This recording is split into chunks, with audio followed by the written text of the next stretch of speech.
Bismillahirrahmanirrahim. Kita lanjutkan ngaji kita. Hadis yang ke-106. Idza syaribtum, ketika kalian minum al-ma'a pada air, fashrobu, maka minumlah oleh kalian pada air tersebut mason, dengan cara ini menghirupnya, kalau menyeruput, menyeruput. Ya, wala tasrabu abban, jangan meminum air itu dengan cara diteguk, meneguk. Fa innal abba yuridul kubal, karena sesungguhnya minum dengan cara diteguk itu bisa mewarisi penyakit ginjal. Ngeri ini. Jadi minum itu begini Pak. Ini Bismillahirrahmanirrahim. Ini minum dia apa ya? Bukan begini. Airnya dilempar. Ini memang nekuk. Tapi di apa namanya ini? Diseruput. Diseruput. Dan adab minum itu usahakan 3 kali. Jangan langsung habis. 3 kali ini. Bismillahirrahmanirrahim. Glek, alhamdulillah. Bismillahirrahmanirrahim. Glek, alhamdulillah. Bismillahirrahmanirrahim. Glek, alhamdulillah. 3 kali. Minum itu dengan 3 kali seruputan. Yang selanjutnya baru banyak apa-apa. Jangan langsung satu botol langsung habis. Wis angel. Bismillahirrahmanirrahim.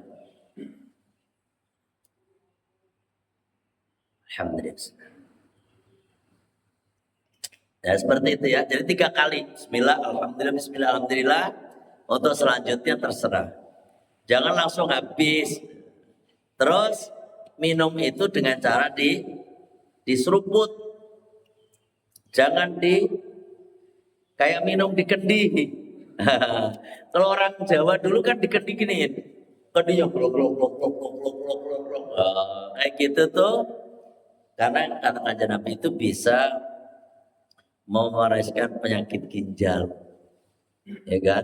Ini kata kanjeng Nabi, ini hadis diriwayatkan oleh Imam Dailami, ya. Hadis berikutnya.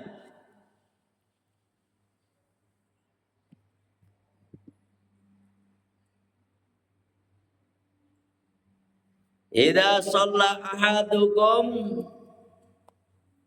ketika sholat di antara salah satu di antara kalian, fal yusolli, maka hendaknya dia sholat muwaddi'in, yaitu sholat orang yang muwaddi, ya kan?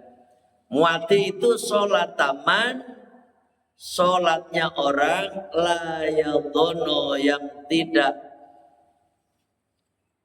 menyangka, ya, anau bahwasanya dia yarjiu kembali ilaiha, kepada itu sholat abadan, untuk selama-lamanya. Ini termasuk adab sholat Pak. Ini kalau kita sholat muwaddi itu benar-benar khusyuk ketika menjalankan sholat, ya. Dan dia merasa bahwasanya dia tidak akan lagi kembali mengerjakan sholat lagi, gitu. Jadi kalau sholat itu seolah-olah ini adalah sholat yang terakhir saya. Jadi biar khusyuk. Allah, ini sholat terakhir. Seperti orang yang divonis hukuman mati. Mereka itu orang yang divonis hukuman mati Pak, dia akan dikasih kesempatan oleh Allah untuk minta apa saja. Selain minta dibebaskan, itu dikabul. Minta makan apa, dikasih. Minta kemana, dikasih. Karena mereka itu udah digiring untuk husnul khotimah. Kalau dalam hukum Islam orang yang menjadi tersangka ini adalah orang Islam, maka ada pembimbingnya sampai acara sampai pelaksanaan eksekusi hukuman mati itu dijalankan. Dia akan digiring selalu ingat kepada Allah, berzikir, ya, persiapan dia untuk alam kuburnya, gitu. Masya Allah. Terus dikasih kesempatan, nanti akan eksekusi hukuman akan dilaksanakan pada tanggal sekian, jam sekian. Misalnya nih, naudzubillah min dzalik ya Pak. Kita ini mau dieksekusi jam 10 nih, ya kan, 10 pagi ini. Sholat subuh berarti adalah sholat terakhir bagi kita. Yakin kita itu menjalankan sholat subuh itu dengan khusyuk minta ampun. Ya kan? Wah, ini ini terakhir kalinya. Begitu juga sampai nih, kalau sholat seolah-olah ini adalah sholat terakhir saya. Sholat duhur juga begitu. Ini adalah sholat terakhir sholat duhur saya yang terakhir. Terus saja gitu. Jadi khusyuk, ya kan? Jadi khusyuk. Selama ini kita sholat kan nggak seperti itu. Makanya kalau ada digigit nyamuk dikit baik, udah plak-plak baik. Wow. Ada hujan, yang ibu-ibu itu, waduh, mau jemuran saya basah semua. Lo pikirannya kemana-mana, ya kan? Bahkan kalau kita sholat khusyuk itu usahakan nih di sebelah kanan kita nih ada malaikat rokib, ini malaikat atid. Terus di tengah-tengah ini ada malaikat Israel yang siap mencabut nyawa kita, gitu. Dan Allah mengawasi gerak-gerik kita. Itu jadi khusyuk, ya. Jadi khusyuk. Makanya dalam satu hadis itu disebutkan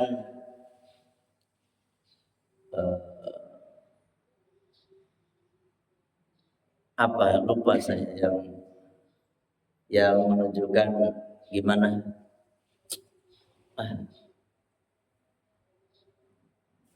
saya sampai lupa hadisnya. Jadi kalau beribadah seolah-olah kamu besok mati. Gimana itunya hadisnya? Beribadahlah kalian seolah-olah besok kamu akan mati, dan berusahalah kalian seolah-olah kamu akan hidup selamanya. Gimana? Adalah saya lupa Pak itu.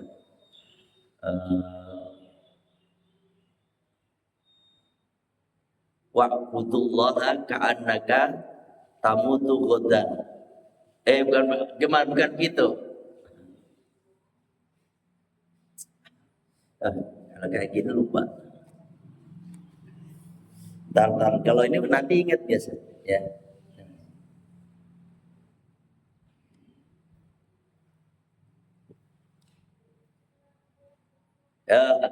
I'mal lidunyaka i'mal li akhiratika ka'annaka tamutu ghadan wa'mal li akhiratika ka'annaka ta'isu abadan. Gini ya, i'mal lidunyaka gimana? Kebalik ya.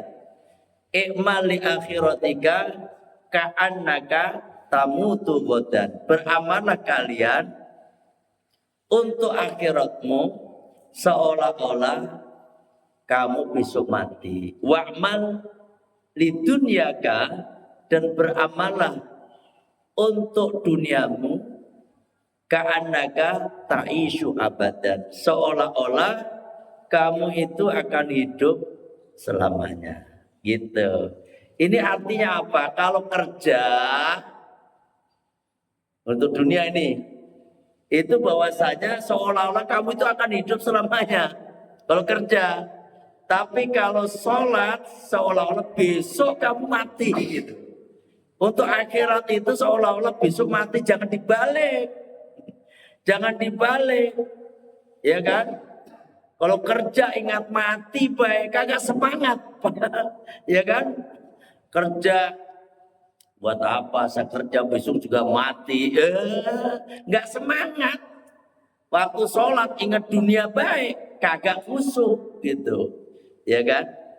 Ini Rasulullah dalam Islam itu subhanallah, semuanya diatur sedemikian rupa. Sehingga kalau kita mengikuti tuntunan syariat Islam, kita bakal hidup kita akan teratur, Pak. Dunia akhirat akan dapat. Ya. Jadi kalau sholat itu biar khusyuk, gimana cara tadi? Rokib, atid mencatat amal kita nih. Ya. Malaikat Israel siap mencabut nyawa kita. Dan Allah mengawasi kita. Ya. Terus hadis berikutnya, hadis yang ke-108. Idza sholatil mar'atu khamsaha, ketika seorang perempuan, seorang istri sholat 5 waktu, sholat 5 waktu. Wa shomat sahroha, dan dia puasa di bulannya, yakni bulan Ramadan. Seorang perempuan nih Pak. Wa hafidhat farjaha, dan dia menjaga kemaluannya, menjaga kehormatannya. Wa ta'at zaujaha, dan dia taat kepada suaminya. Dakhalatil jannata, maka perempuan itu masuk surga. Lebih panjangnya itu, idza sholatil mar'atu khamsaha wa shamat saruha wa hafidhat farjaha wa ata'at zaujaha qila laha udkhulil jannata min ayyi abwabil jannati siti. Ketika seorang perempuan sholat 5 waktu, sholat 5 waktu doang, kagak ada sholat sunnah, kagak ada duha, kagak ada tahajud, kagak ada taubat, kagak ada. Yang penting sholat 5 waktu aja dia kerjakan, itu perempuan. Sholat saroha, puasa di bulannya, puasa Ramadan. Itu perempuan kagak ada sholat, gak ada puasa Senin, Kamis, gak ada puasa Tasyu'a Asyura, tidak ada puasa Tarwiyah, Arafah, gak ada puasa Yaumul Bid. Dia hanya puasa wajib saja. Yang ketiga syaratnya, dia jaga kehormatannya. Dia jaga kehormatannya. Ya kan? Yang keempat, dia taat kepada suaminya. Qila laha, dikatakan kepada itu perempuan, udkhulil jannata, masuklah kamu ke dalam surga, min ayyi abwabil jannati syi'ti, lewat pintu mana surga yang kamu kehendaki. Karena surga kan punya pintu mana? Pintu-pintu surga. Ada babus sholat. Jadi tidak bisa melewati pintu itu kecuali sholatnya beres. Ada babus zakat, ada babur royan. Babur royan itu puasa Ramadan, ya kan? Babus sedekah, ada babul haj, dan bab-bab yang lain, pintu-pintu yang lain. Jadi pintu-pintu ini gak bisa dimasukin sembarangan orang. Di dalam hadis ini jelaskan bahwasanya Sayyidina Abu Bakar adalah satu-satunya sahabat yang oleh Kanjeng Nabi disaksikan bahwasanya Sayyidina Abu Bakar As-Siddiq beliau bisa melewati pintu mana yang dia kehendaki. Karena Sayyidina Abu Bakar As-Siddiq ahli sholat, Sayyidina Abu Bakar As-Siddiq ahli puasa, ada babul jihad, Sayyidina Abu Bakar As-Siddiq ahli jihad, dan seterusnya.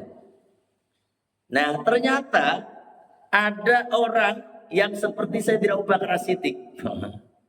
Siapa itu?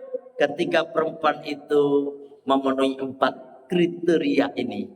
4 kriteria doang. Mudah sebenarnya. Sholat 5 waktu, puasa Ramadan, jaga kehormatan. Jaga kehormatan ini berarti kayak menutup aurat, ya kan? Ya menutup aurat, terus jangan, saya tahu sendiri, jaga kehormatan, jangan sampai berbuat zina, jangan sampai memasukkan laki-laki ke dalam rumah yang gak disukai sama suaminya dan sebagainya. Yang keempat, taat sama suaminya. Udah 4 ini aja, maka perempuan ini bisa masuk surga melalui pintu mana yang dia kehendaki. Ini kadang-kadang kan enggak, jadi perempuan itu kebanyakan tuh, mohon maaf ini kebanyakan tuh kadang-kadang sholat iya, puasa iya, tapi jaga kehormatan iya, tapi berani sama suami. Makanya kata kajian Nabi waktu Mi'raj, ya waktu Mi'raj itu dalam hadis yang panjang disebutkan kajian Nabi melihat isi neraka itu kebanyakan perempuan. Kenapa? Ditanya, kenapa demikian ya Rasulullah? Karena para perempuan itu kebanyakan tidak bersyukur dengan pemberian yang diberikan oleh suaminya. Itu kebanyakan. Terus yang kedua, perempuan itu kebanyakan punten berani sama suaminya. Mohon maaf ya, ini mohon maaf Bu Didi maksudnya ini perempuannya sendiri Bu Didi. Jadi seperti itu, kebanyakan perempuan itu berani sama suami, terus dia tidak bersyukur dengan pemberian suami, dia selalu meremehkan suami, itu kebanyakannya. Sehingga perempuan itu di surga nampak lebih banyak gitu. Ada yang mengartikan ya jelas perempuan banyak di neraka kelihatan karena memang jumlah perempuan juga lebih banyak gitu kan. Jumlah perempuan masih banyak. Semoga istri-istri kita semuanya nggak ada yang seperti itu. Artinya nggak ada seperti itu, nggak ada yang bakang sama kita. Semua istri kita nurut, nurut, dan semoga ahli surga semuanya istri kita ya. Insya Allah, insya Allah. Selanjutnya, ya biar cepat ini ngajinya, ya. Idza tuyi'at amanah, ketika amanah disia-siakan, fantadhirus sa'ata, maka tunggulah saat kehancurannya. Qala ada yang bertanya ini, kaifa idu'atha ya Rasulullah, kaifa idu'atha ya Rasulullah, bagaimana orang itu dikatakan menyanyiakan amanah ya Rasulullah?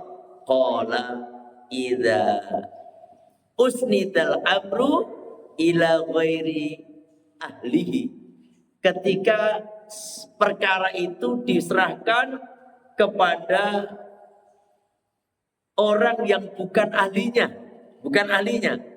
fantadhirus sa'ata, maka tunggu tanggal kehancurannya. Rawa telah meriwayatkan bukan ini hadis Al-Bukhari, Imam Bukhari. Ini kebanyakan kita ini begini. Kadang-kadang gelarnya itu sarjana hukum atau magister hukum. Suruh megang masalah ekonomi. Gitu. Yang magister ekonomi tambah suruh megang hukum, ya tambah kocar kacir, iya kan? Di antara kita kebanyakan begitu, kita ini kadang-kadang gak paknya, Tapi kalau kayak saya itu dulu ya dari kecil di pesantren, ya kan? Pernah kerja di PT, pernah kerja di perusahaan. Walaupun saya menguasai juga, tapi itu nggak part saya, gitu, nggak part saya. Karena part saya itu ya dari kecil senengannya ngaji, ngaji terus gitu. Ya, tapi nggak hancur enggak, karena saya menguasai juga, ya kan? Karena sejak saya lulus dari pesantren itu kan ke sini, saya nggak sekolah juga, saya kuliah ngambil D1 komputer akuntansi saat itu, sehingga saya kerja itu apa akuntansi paham, ya kan? Terus ngambil manajemen informatika, saya komputer menguasai waktu itu, ya kan? Terus ngambil ke agama, pendidikan, sarjana agama. Nah seperti itu kan, menguasai mas semua. Tetapi di antara kayak kiai puter, ulama-ulama kiai-kiai kita itu ya ahli nahu, ya ahli sorok, ya arut, ya hadis, ya tafsir, menguasai semua. Banyakkan mereka. Tetapi ada yang paling menonjol, paham ya? Kayak Gus Baha. Gus Baha itu saya yakin beliau itu menguasai banyak dalam ilmu apa namanya nahunya oke, ilmu sorobnya oke, tafsir apa namanya tafsirnya oke. Pokoknya segala macam beliau oke deh. Ya kan? Ma'ani bade bayannya, balaghahnya. Saya kira Gus Baha itu menguasai ya kan semua. Tetapi yang paling menonjol Gus Bah tafsirnya. Nah, paham kayak gitu ya? Kayak kita menguasai gak? Saya menguasai ini semuanya bu. Saya itu apa-apa saya pelajari Pak. Tapi itu semuanya yang paling menonjol sekarang ya udah ngaji aja. Fokus ngaji, udah biar nggak bercabang kemana-mana. Sampai juga begitu. Sampai kelihatannya ahlinya di bidang apa ya? Pikirin. Jangan. Nih kalau orang Jawa itu, ya kan orang Jawa itu dihitung Pak. Lahirmu di apa le? Wah, iki lahirmu iki ning banyu le di air. Ojo ning usaha, ojo ning darat. Jangan di darat ya. Ini air, usahanya di laut ini mah, di air, di perairan. Wah, iki cocoknya awakmu usaha ini di darat, ojo di laut. Ada nggak kayak gitu pernah dengar? Ada loh. Orang Jawa itu begitu begitu, ya kan? Bukan berarti ini jangan perairan ini nggak boleh jualan es teh perairan, hubungan es apa namanya dan sebagainya lah. Tetapi itu enggak. Pokoknya intinya sampai itu dari kecil kan sampai tahu sendiri nih.